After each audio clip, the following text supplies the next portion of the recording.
The January 6th committee has now heard from one of its highest profile witnesses. And according to one member, they learned some new information. Today, Trump White House counsel Pat Cipollone testified in a marathon 7.5-hour session that was videotaped. While under oath, he answered the panel's questions about January 6th. Mr. Cipollone did appear voluntarily and answer a whole variety of questions.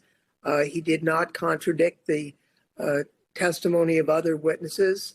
And I think we did learn a few things, which we will be rolling out in hearings to come. He was candid with the committee. He was careful in his answers. And I believe that he was honest in his answers. I know you can't get into specifics, but can you say if you learned any significant new information from him? I think a few things, yes. When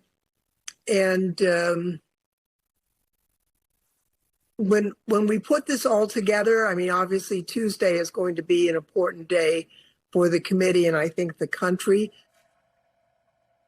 Tuesday is when the committee holds its next meeting. Many expected the hearings to wrap up by the end of this month, but the Washington Post now reporting that the panel is rethinking that schedule. The Post says hearings could go beyond next week as more Republicans have come forward and are expected to continue doing so. And they could go into August or even beyond. Congressman Lofgren, who you heard just a moment ago, was asked about that schedule earlier today. There's so much information coming in still. And so, we're trying to fly the plane while building the plane to some extent. Yes. And we want to make sure that we have a full and complete report and hearing. And so those are the issues and all the balls in the air. Fly the plane while building it, that is not simple. Lofgren also told MSNBC that Cipollone did not take the fifth during testimony.